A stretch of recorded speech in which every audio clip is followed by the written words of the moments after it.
शकराडी पर जो माँ कामाख्या की स्थापना जो है, इसके बारे में थोड़ा-सा चर्चा। जनपद के सकराडीह में करहिया ग्राम से उत्तर और गहमर गांव से पश्चिम में है।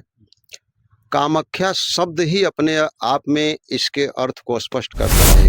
एक जगह उस समय इस जगह का नाम था गहन वन, गहन वन, जो कि आज गहमर के नाम से प्रसिद्ध है। और तो वही धामदेवराव जी और गंगेश्वर बाबा, उसमें कोई माने आवागमन का साधन नहीं था। उटनी पर माँ कामाख्या का एक तरह से विग्रह लाद करके लाया गया और यहीं स्थापित किया गया। अच्छा, गुरुजी जो धागाएँ जो बाँधी जाती हैं मतलब अभी माँ कामाख्या के भी जो वहाँ पे एक पेड़ है तो उनका क्या महत्व होता है धागे का?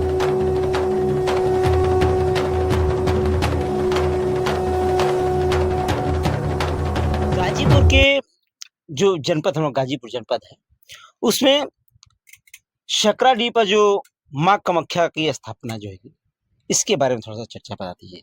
क्या कैसे जी, स्थापना कब हुई थी इनकी? या फिर इनका महत्व कितना है? क्योंकि सुनने में आता है कि बहुत पुराणों से ये मंदिर चला आ रहा है, जिसकी कोई विशेषता नहीं बता सकता है। थोड़ा-सा इसके बारे में बता जी, आपने बहुत सुंदर मेरे सामने प्रश्न रखा और इसके लिए मैं विशेष आपका आभार व्यक्त करना चाहूँगा और धन्यवाद देना चाहूँगा कि माँ कामाख्या से संबंधित आपने मुझसे प्रश्न रखा। चूँकि माँ कामाख्या हम लोगों की कुल देवी हैं और मैं गंगेश्वर बाबा का वंशज हूँ।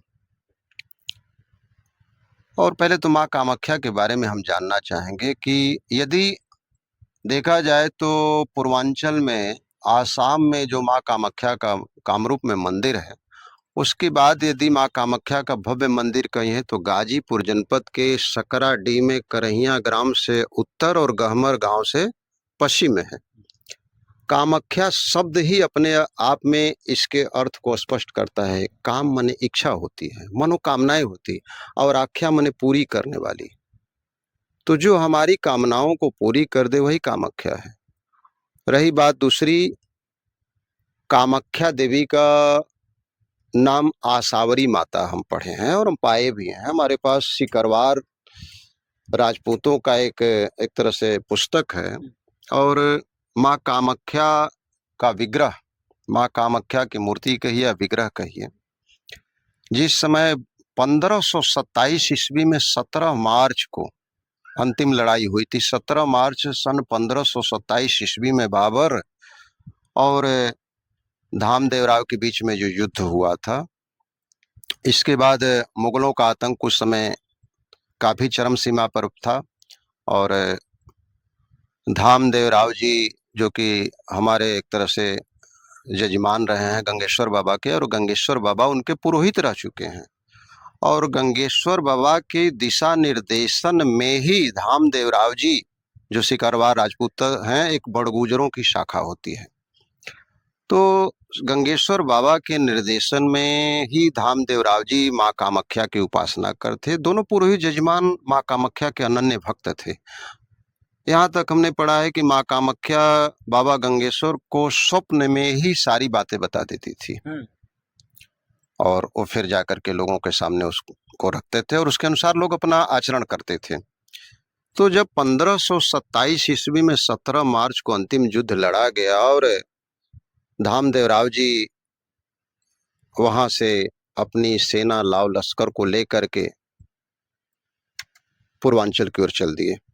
उनके साथ उनके पुरोहित गंगेश्वर बाबा थे, उस समय के ज्योतिषी राकेश मुनि जी थे, और कवि जो है थे, और वैद्य जी जो थे विद्याधर जी थे, और कवि जो थे विमल जी थे। इन चारों को लेकर के, अपने सैनिकों को लेकर के पूर्वांचल आए, और पूर्वांचल आए तो एक जगह, उस समय इस जगह का नाम था गहन वन, गहन वन, जो कि आज गहमर के नाम से प्रसिद्ध है।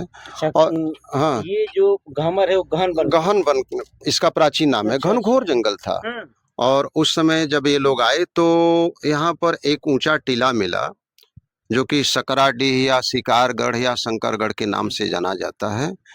यहाँ पर चीरो खरवार से युद्ध हुआ है। चीरो राजा का नाम शशांक शेखर था, उससे युद्ध हुआ और भयंकर युद्ध हुआ। उस युद्ध में क्या नाम है कि शशांक जो चीरों का राजा था, उसको धामदेव के सैनिकों ने पराजित किया, और पराजित करने के बाद उनके सैनिकों ने हमारे राजा धामदेव राव जी के सामने शशांक का सिर काट करके थाल में ले गए।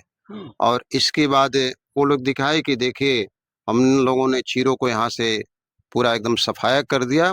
इसके बाद बाबा गंगेश्वर जी उनके पुरोहित थे, राज तिलक करते हैं, और वही धामदेव उस समय हम लोग के एक तरह से क्षेत्र के राजा बने।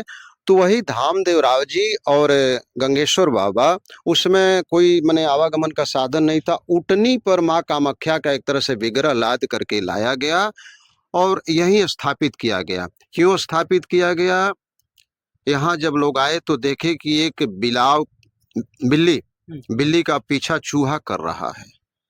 आश्चर्यजनक घटना कि अरे, एक बिल्ली का पीछा चूहा कर रहा है। राकेश मुनि जो ज्योतिषी थे बोले कि राजा साहब, आपके रहने लायक उचित स्थान यही है, क्योंकि यहाँ एक तो बलिष्ठ जो है बिल्ली वो भाग रही है और छोटा सा चूहा इनका पीछा कर रहा है। हम लोग के रहने लायक यही है। और शकुन के हिसाब से उन्होंने राजा साहब को यहाँ रहने के लिए एक तरह से परामर्श दिया, और वहीं माँ कामाख्या की स्थापना हुई 1527 ईस्वी में। और धीरे धीरे यह भव्य मंदिर बढ़ता गया।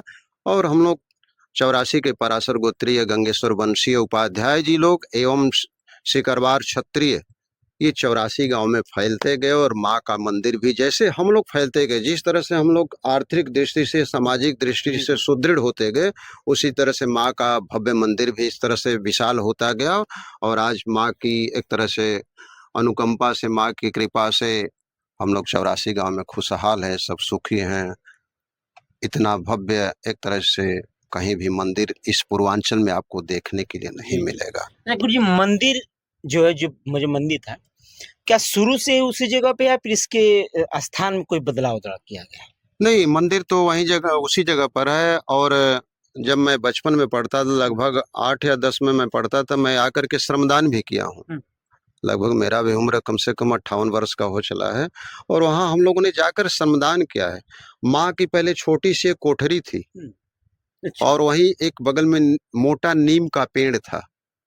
पहले वहीं पूजा होती थी, बाद में कोठरी में पूजा होने लगी। कालांतर धीरे धीरे मंदिर का विस्तार होता गया। माँ वहीं पर हैं, लेकिन धीरे धीरे जब जगह का विस्तार होता गया और सारा व्यवस्था फैलता गया, तो उसके हिसाब से वहाँ विस्तृत रूप माँ का लिया गया और सब निर्माण कार्य हुआ। लेकिन माँ का जगह वही है, और वो आज भी डी सकराडी जागृत डी है। वहाँ जाने के बाद एक तरह से भव्य अनुभूति होती है, और भक्त अपनी मनोकामना पूर्ण का अनुभव करते हैं कि नहीं, माँ के पास जाने के बाद हमारी मनोकामना पूर्ण हो रही। तो माँ का जगह कहीं बदला नहीं गया। अच्छा गुरुजी, जो धागा जो बांधी जाती है, अभी माँ कामाख्या के भी जो वहाँ पे एक पेड़ है, तो उनका क्या महत्व होता है धागे बांधने? वही माँ कामाख्या के पास जो सामने अग्निकोण में जो नीम का पुराना वृक्ष है, बहुत पुराना वृक्ष है, और उसका एक तरह से आयु तो मैं नहीं बतला सकता हूँ, क्योंकि मेरे आयु से पहले की बात है। लेकिन वहाँ जो कुछ भी धागा बांधते हैं अपनी मनोकामना लेकर के कि हे माँ भगवती, यदि मेरी अमुक मनोकामना पूर्ण हो जाती है तो मैं आपका पुनः दर्शन करने के लिए आऊँगा, आपको चुनरी चढ़ाऊँगा, आपको नारियल चढ़ाऊँगा। और भक्त इसीलिए वहाँ धागा बांधते हैं ताकि उनकी मनोकामना पूर्ण हो जाए। और मैं आपको एक चौंकाने वाला बात बतलाता,